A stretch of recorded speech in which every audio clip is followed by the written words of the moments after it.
Alright everyone, Rod Rosenstein, Deputy AG, has come out and told people to be a little bit wary of the anonymous source stuff that they're seeing, which means he's telling them to be wary of reports that you see in the media, the corporate media generally, that are poorly sourced, where either they say, oh, someone anonymous told us Donald Trump is slaughtering peacocks and drinking their blood in the Oval Office to restore his youthful vigor. Somebody told us that Donald Trump enjoys coffee enemas every morning delivered by Rex Tillerson or Chris Christie. Somebody told us that Donald Trump was planning to bomb Russia or something like that.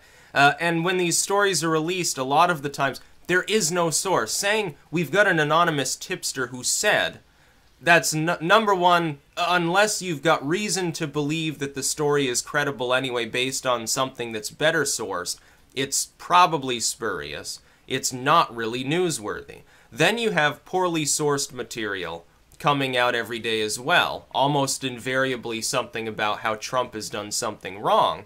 And it's sourced, but they won't reveal who the sources are. Yes, we have credible sources from within the White House, but we're not going to tell you who they are because of my journalistic integrity. How very convenient. See, the problem with journalistic integrity in that manner is that it can protect people who are legitimately trying to hold others accountable for wrongdoing. Some higher up that could fire them or make their life miserable, they're trying to report on what's gone wrong, and so journalists are capable of shielding them so they can get the skinny on what's going on without compromising someone's life, limb, liberty, career, whatever it happens to be. The flip side to that, though, is that if you have a dishonest corporate media, which we do, that is more or less at this point just a mouthpiece for certain fiscal ideologies in the world. Essentially, they're run by multinational corporations.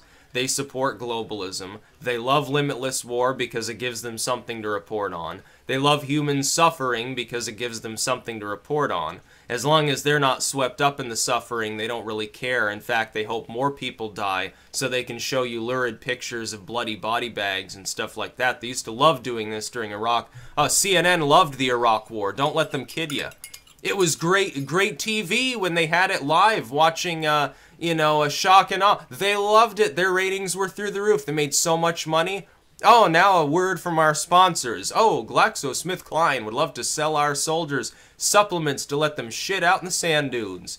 Raytheon reminds you that we're supplying new super killer diller bombs that let us kill lots more civilians. Stuff like that. That's what happens. So when you get that kind of a corporate media that still, despite declining over time relatively rapidly now, people are starting to question MSNBC's motives because of all the neocons they're bringing up on board. They thought they were liberal and stuff. Well, liberal, conservative, same thing in most cases. Despite the fact that it's dying off, there are still tens of millions of people in this country who take this swill seriously. My suggestion is cut the cable. If you're living with other people, they might want to watch cable news. You don't have to watch it. Unless you're doing it just for, like, background noise, which is probably what a lot of people do. Cancel your newspaper subscriptions. They're dishonest. They're usually a subsidiary of some larger newspaper anyway, and a subsidiary, therefore, of some parent company that's multinational. Stop listening to news radio. Unless it's on satellite. If it's on, like, Sirius or something, that's fine. There's a little bit more entertainment value to something like that anyway because there's less restrictions on it. Otherwise, you should be online. You should be getting your news from alt media sources. And I don't mean like, oh, Breitbart, it's alt media. No, Breitbart's not alternative media. The Young Turks. No, the Young Turks are owned by Time Warner. So, no, it's not fully independent media. It's a little bit better, if you can call it that. But it's not independent. No, it's really not. So Rod Rosenstein is coming out and saying, oh, we've got a fake news problem, basically.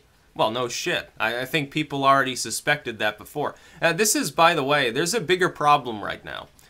The one good thing, this is the only good thing about a two-party system. The only good thing about that is that people who are interested in politics at all tend to adopt the football team mentality, which means if you're a Republican, there's a Democrat in office, you feel socially alienated, you probably feel pessimistic. But then there's a Republican in office, you feel fine. Democrat, same thing. Democrats in office, you feel optimistic, you feel fine. Oh, America #1. Republican gets in office, you feel kind of shitty. And so when most of the population is partisan, there will always be at least a substantial proportion of the population that feels fine, and in the future you can make sure that the other side feels fine too, because naturally there will be swings between parties. Somebody runs the Senate, then they lose it. Somebody has little power in the House, they gain it. The presidency and so forth. And so that actually balances things out and prevents a lot of social alienation. But what if you're coming off of 8 years of someone who is cast as a Muslim Kenyan, so that half the country is really alienated, and they finally get a president from their party, representing their values, you know, in some cases, who wants mild reform, who can take care of the social alienation. And the first 6 months of his presidency is nothing but people constantly browbeating him. Constant fake scandals from the corporate media. What happens to the social alienation of people who are already alienated for the last 8 years? It doesn't go away. They feel like they're under attack on a day-to-day basis. Their ideology, their party, and so forth. The person that they have put their trust in and voted for. That's a dangerous thing to do. It's especially dangerous because of the current paradigm shift leading away from the two-party dichotomy anyway. Increase about 20% of the voters that participated voted third party. A significant proportion for the first time in quite... It was more than the Ross Perot days. Between the Libertarian and the Green Party, it was more than that. That represents people who jump ship off of the two-party system. It's like here in Vermont. I've said Hillary Clinton won about 10 points less in her final total than Obama did for re-election, no less. It wasn't even a main election. It was the re-election bid, which typically has a little bit less interest, perhaps, for the in party. And yet Trump only got like 26%. He was down there too. About a quarter of the Vermont population that voted third party or independent candidate or something like that. They voted for Bozo the Clown. And so people are, I think, increasing in social alienation on both sides. The Democrats are alienated because, of course, they don't have the House, they don't have the Senate, they don't have the presidency, and they think the president's a fascist.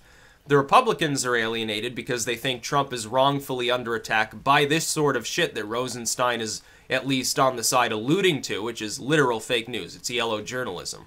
Third parties are alienated anyway because they've never had power. The apolitical are alienated because they can't go anywhere to talk about anything that doesn't relate to fucking Donald Trump. Everyone's alienated right now. It's a very stressful time. Then we've got international problems on top of that. We've got some fiscal problems that look like they're looming. Tech bubble, anybody? Then we got like North Korea. We got problems in the Middle East. ISIS is running around. We got terrorist attacks in Europe. They're alienated too. The world is far worse off right now, I think, than it has been for quite some time. We have to go back to the Cuban Missile Crisis days to find a period in which more people in this country, as a ratio, were alienated in some way, in some political or social sense, or in the sense of their very survival. I think prepping certainly is not going away just because the president happens to be a Republican. Gun sales, they'll still be high because people now are worried about more than just, you know, the government deciding to confiscate things. So in Rosenstein himself, who's bureaucratic, government insider, kind of probably a partisan Democrat, is telling people, be wary of these anonymous sources, be wary of this potentially fake news. You've got a much bigger problem. He shouldn't have had to come out and say anything about this. But there are so many reports. It's every single day. For months now, there hasn't been a day that's gone by that you haven't seen a report of some sort of scandal that isn't even properly sourced. We don't even know that the report is actually true. That's not a proper function of a group that wants to claim, no, we have ethics. We have press credentials and we love them and we stand for free expression and all this stuff. Doesn't make any sense. That's about all. Peace out.